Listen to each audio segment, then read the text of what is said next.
kasih masih bersama kami dalam 3 in 1, gali informasi, jadikan inspirasi.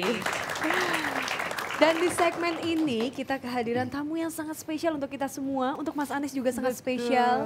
Ibunda tercinta Ibu Alia, apa Jadi kabar? beneran tidak menyangka nih Mas Anies. Iya, kan harusnya saya pulang ke Jogja jemput.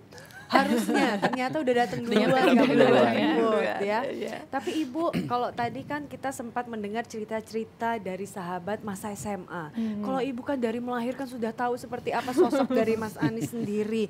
Dari kecil tuh kayak apa sih Bu emang? Iya. Jadi waktu kecil itu dia itu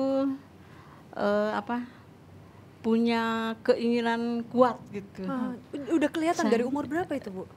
Ya 2-3 tahun juga. Dia kalau masa? ingin apa-apa itu Katanya sejak umur 3 tahun udah pengen sekolah ya Ibu. betul. Waktu itu kan belum ada playgroup, belum ada PAUD kelompok juga. bermain atau apa. Jadi saya itu sampai dia ingin sekali sekolah. Lalu saya sampai konsultasi pada psikolog. Kenapa? Karena ini anak belum 3 tahun kok ingin Udah sekolah. pengen sekolah. Apakah akan ada efek negatifnya atau tidak? Di Jogja kebetulan ada psikolog yang ya cukup senior, kebetulan dekat gitu teman. Lalu saya tanya, ini anak saya kok belum 3 tahun ingin sekolah, bagaimana? Lalu dia bilang, biar aja antarkan sekolah. Tapi kalau suatu ketika tidak ingin sekolah, biarkan, jangan dipaksa. Memang begitu. Jadi awal-awal ingin sekolah sekali, tapi suatu ketika berhenti, tidak ingin, ya sudah saya itu. Ngadat juga sempat ada berarti Nah ya. kalau sendok bebek ini gimana Ibu ceritanya? Ada cerita apa Bu? Cerita sendok bebek ini. Jadi dia itu waktu kecil umur 2-3 tahun itu kalau malam bangun dia ingin minum susu di gelas. Lalu dia duduk di tempat tidur, kebetulan tempat tidurnya itu dekat meja. Lalu gelas saya isi susu, kemudian dia ngudek sendiri.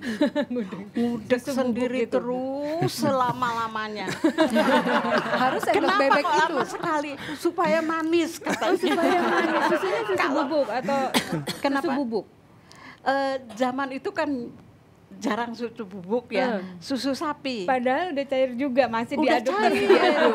tapi dia itu menganggapnya kalau ngudeknya itu lama, itu Makin pasti manis. akan manis. Jadi ya saya tunggu aja sampai dia merasa capek. Lalu gitu. Kalau mobil Lah mobil itu kalau dia bangun akan minum susu, mobilnya itu harus ada. Kalau Harus nggak ada. dicariin. Walaupun malam-malam dia mana mobilnya mana. Jadi saya itu daripada saya itu nanti malam repot-repot mencari sudah disiapkan dan sendoknya itu harus yang ini. Oh gitu, harus bebek gini ya? Harus namanya kalau zaman dulu itu sendok Eva. Eva tuh adiknya dia yang putri. Ini karena Eva itu makannya pakai ini, minta minumnya pakai sendok Eva, dan ini mobil harus ada di sebelahnya. sepasang ya, jadi Iya. ini pasangnya. Kalau sama temennya gitu Bu, pernah nggak Bu ada yang nggak suka terus karena keinginan kuat nggak suka, ya udah sini duel sama saya 1 lawan 1 gitu mungkin. Pernah nggak Bu?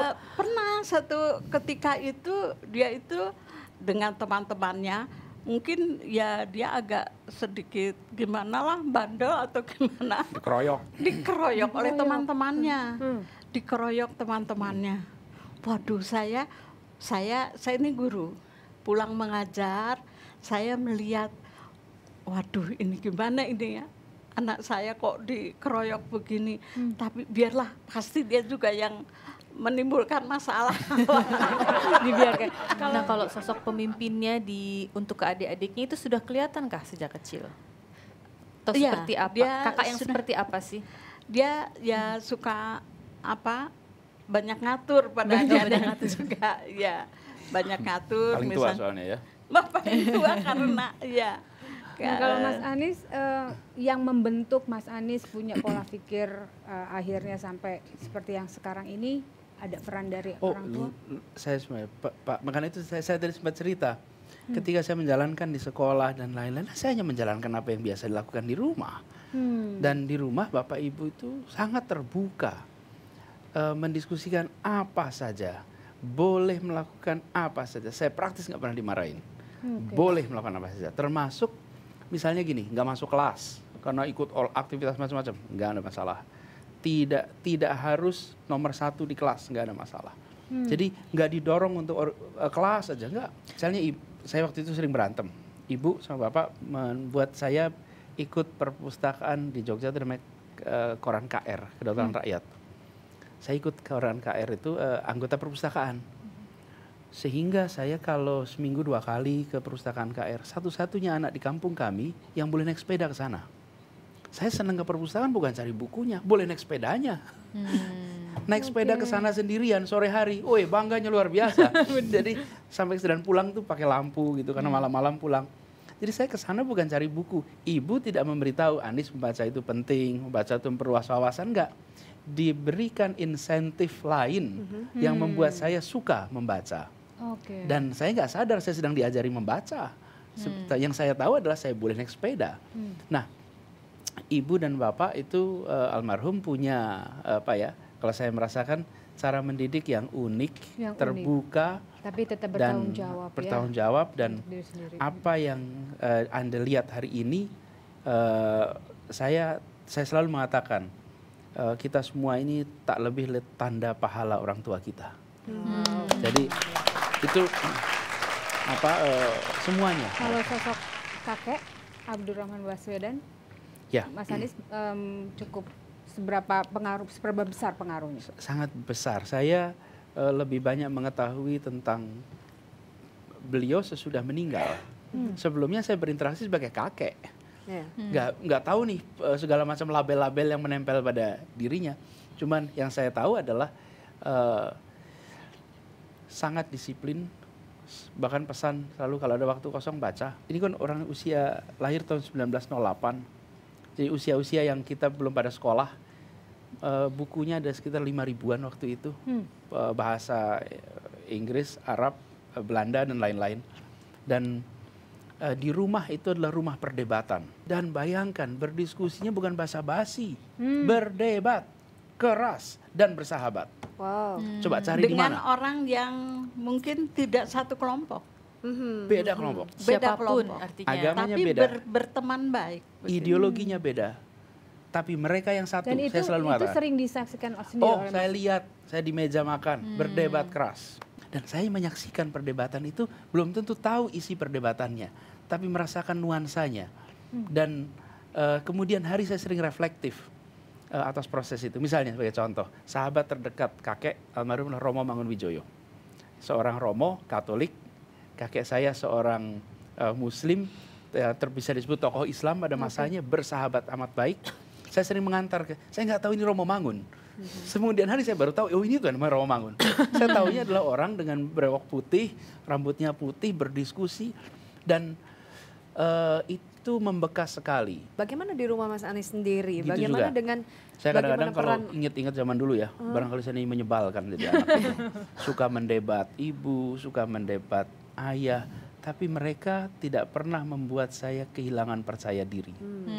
Jadi ketika berdebat nggak dikecilkan, nggak. Padahal kira-kiranya saya tahu, aduh argumennya jelek bener waktu itu. Tapi sama ibu dibiarin aja, dibiarkan itu tumbuh, gitu ya Mah ya. Bagaimana anak dan istri? Apakah suka ada yang berdebat juga di rumah? Jadi istri saya, Ferini Toto nanti datang lagi nih Ferini. Nak, Masya Allah, bener kan? Ya, bener. Keluarga yang Sekarang sangat begitu tiba bahagia. istri saya udah mikirin nanti kira-kira datang. udah bisa nebak berarti ya. Masya Allah. Coba kira-kira apa yang bisa kita ambil cerita nanti dari seorang istri yang tentu saja kayaknya banyak berdebat juga di rumah nih ya. Jangan kemana-mana, tetap bersama kami di 3-in-1. Karena fall in love lain nih. Kalau fall in love akan terus hidup. Nah, jadi terus gitulah saya ngomong Ferry, dan saya membayangkan Ferry bukan saja jadi partner, dia mengisi yang saya nggak punya. Saya juga berharap saya mengisi yang dia nggak punya gitu. Harapannya sih gitu ya. Dan So sweet.